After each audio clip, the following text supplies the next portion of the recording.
Welcome back to the show once again. Of course, we are very rapidly approaching the one-year anniversary of the greatest event I have ever experienced in this city, the Vancouver Olympic and Paralympic Games, and I'm very happy to be joined by John Furlong, VANOC CEO and now co-author of Patriot Heart.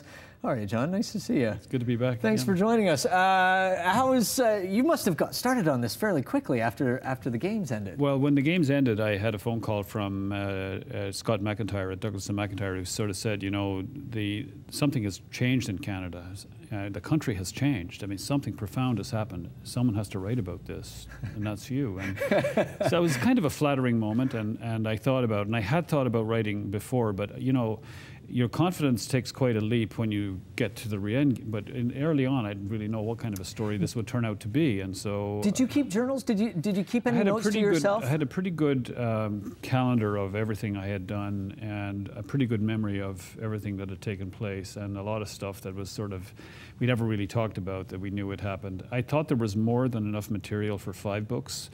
The challenge was going to be trying to get it down to a story that we could, you know, that we could deliver, that gave a person who was reading this a sense of what it was like to ride this roller coaster ride to the end. Well, and that's one of the fascinating things about it is I think everyone intellectually understands what a huge undertaking this is when you're heading up something like this, but to understand through your writing the pace that you had to go to from the mid-90s when you first started with this project all the way until 2010, I'm really quite impressed you're still standing in a way, John. Yeah, well, I'm sort of a bit that way, but you know, it's interesting because when the early days when there was a great discussion about who should run this and all that, and you know, everybody's credentials were being debated up and down, the one thing I knew that this would require is someone who would never quit on it, and that we'd have to be relentless. I remember the first meeting with Jack Poole, who became my best friend, and you know, that I sort of thought, like, when I met with him, you know, you have this discussion and you're kind of trying to shape it all up. And I remember saying to Jack, this is a heartbreaking adventure. Top to bottom, it's going to take everything we have to give and more. And trying to get to a place where we all understood what we were getting ourselves into, and it was everything about that. And our job, more than anything, was to inspire people to believe in this. I thought if we could bring people of great character into the company who would believe in this, they would take us anywhere we needed to go, and they did. Well, and this is an interesting philosophy when it comes, and is applicable in all kinds of different settings as well, whether it's business or personal life. But that idea of surrounding yourself with people that are really good at what they do, and then stepping back and allowing them to do that. That's not an easy thing for a lot of people to do. Well, the other thing that I try to do is, you know, you have to come to grips with your own vulnerabilities. And as the CEO, I already knew that some people thought I wasn't the right guy, but I instinctively thought we're a team, and in every team you have to have complementary skills. So I tried to find people who weren't me. Yeah. You know, we had 3 or 4 financial. Can I just interrupt, because you did a great job. You have one point where someone comes in and they do personality profiles, and John Furlong is over here on the personality profile, and the whole other team is over here. Wondering who that guy over there is. And I was referred to after those sessions as the feeler. You know, the guy who believes in, you know, you have to use your heart a little bit more than your mind, and we had a lot of very strategic, deep thinkers, and you know, very, you know, planners and in one side, and I'm sitting there hooked to the vision and this idea of trying to build a principled organization and to try to, you know, elevate the country, and they're looking at this guy and going, oh my God, he's just over the top. But it was to find that balance, and I remember when we had that, and the laughs we had over the person. It all comes out when you get tested, and I always, when people think of me as an extrovert, I'm actually an introvert. I am very much a private, guarded person, but in this work, you have to come out, you have to take the podium, you have to speak in public, and so I had to come out. And so in some ways, I walk around, and I feel like I'm a little bit of a fraud because people think I'm this public guy, and I'm not. And it's not my favorite thing to do is to get behind the door at night. Well, and then you go on this experience, and I must say, having read a very large portion of the book, I'm a little bit surprised by what people choose to turn into a debate and turn into, you know, sort of big stories. And one of them is talking about Gregor Robertson. And in the book, basically what you say, and you're fairly constant in this, is that politicians politic.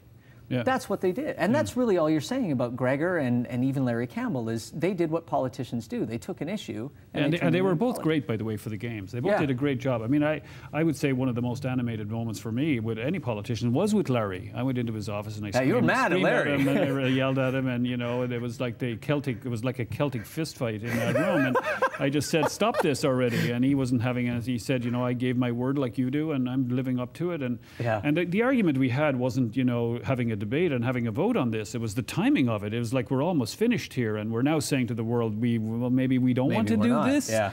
And but here's the thing: you have all these partners, and they all want you to do they all want to have a certain part of what you're doing, and we want that. But sometimes what they want is in conflict with what someone else wants, and we're in the middle trying to sort it all out. I mean, by and large, as leaders, as political leaders, they added an enormous amount of value to the Games. We had prime ministers who were amazing. But they have things that they need to accomplish. They have things that they need, and I would be very surprised if there were times when Gregor wasn't absolutely furious with us and me. And I would have expected it, as would have others. But overall, I think, you know, we took issue with some of the things we had to deal with, because ultimately we're driving to finish the Games. Yeah. And then we have to stop and negotiate and settle and all that. But to be fair, I mean, we didn't have really anybody that was in high public office who didn't do us a great service. There's, I mean, for every, you know, little conflict, there's also these moments of beauty and sweetness, and one of them is with the National Chief of the Assembly of First Nations, Phil Fontaine. When you first, and this, I must say, I think is probably going to turn out to be one of the great legacy of the Games, is the bridge that was built between First Nations, Aboriginal communities, and the rest of this nation as well. But tell us about the story with Phil Fontaine, because this is a lovely moment. Yeah, it's well, we had decided that we were going to try to do this, you know, let the first people of Canada welcome the world.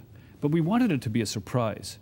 But we're talking, and the idea David Atkins had was, if we brought in a young Aboriginal leader from all these communities all over the country, Inuit, Métis, First Nations, bring them all to Vancouver, give them an Olympic education, but teach them how to be the honor guard for the athletes at the opening ceremonies, have them come in their regalia, modernized regalia, and let them do it. Which nobody ever expected that we would do. But we have to then get these kids here, keep it a secret, not really tell them why they're coming. And then we're thinking, okay, now that we've got that part sorted out, we need somebody to say this is okay. I mean, we're running around in an arena we don't really understand that well. And Phil Fontaine, not a man who holds his tongue if he doesn't agree with something. Yes, and we had meetings with him. I'd had few meetings. I'd gotten to know him. We'd become sort of friends. And I wanted to look him in the eye and see. So we had the meeting, and he came, and he's a very serious looking guy, and he had his colleague with him. And I was sitting with Tawani Joseph. We were across the table, and I put the plan on the table, and I said, so Phil, this is the plan.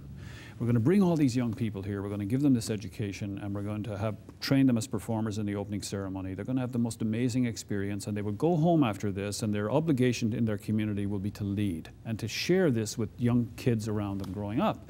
And they will be out on the field of play, and they'll do this and this and this. And the whole time, Phil is just staring across the table, and his glasses are on the end of his nose, and I have no idea what he's thinking, because he's as consummate a negotiator as you've ever seen. And so I'm talking, you know, and you get to about 10 minutes, and you're thinking, oh, he'll say something soon, and he doesn't say anything. Another 5 minutes, nothing. And then after 20 minutes, I got nothing to say, and I'm done, and I stop. And he sort of takes his glasses off, and he looks at me, and he said, John, if you do that the way you've described, exactly like you've laid it out here, you'll have done more to connect our people with Canada than we've achieved in 100 years. I was so stunned, and I wanted to grab those papers and go out the door, and I did, and left them behind. And recently, and as a follow-up, I ran into Phil at the airport one day, and he said, you know, we have to get together and have some dinner or something. And he said, I said to him, you're probably pretty happy. He says, oh, I'm just dying to catch up. And I think he was extraordinarily proud, because I do think no one thought we would rise to the occasion and pull that up. This was the most and we're talking negotiations with 400 communities to get this, and keep it a secret. And keep it a secret. And these kids underneath the stadium that night, when the athletes were all gathered there and they're face to face with each other, they were in heaven. And the athletes were in heaven. They were seeing something that was uniquely and Canadian. And our goal here wasn't just to include First Nations, and we want to do that anyway, but it was to give the world a glimpse of the Canada that we are. And no other country could have done this but us. You had no doubt that you were looking in on a uniquely Canadian story when this was happening. And it was beautifully done. It's a fascinating book and some insight into what an incredible job this was to take on. John Furlong, thank you so much, and congratulations once again. Pleasure. I know I say that every time. We're going to take a break, and when we come back, we'll have some more for you, but I want to remind you, John will be doing a book signing February 12th, 3 p.m. at Chapters on Granville. You can pick up your copy there and get it signed as well. We're going to take a break.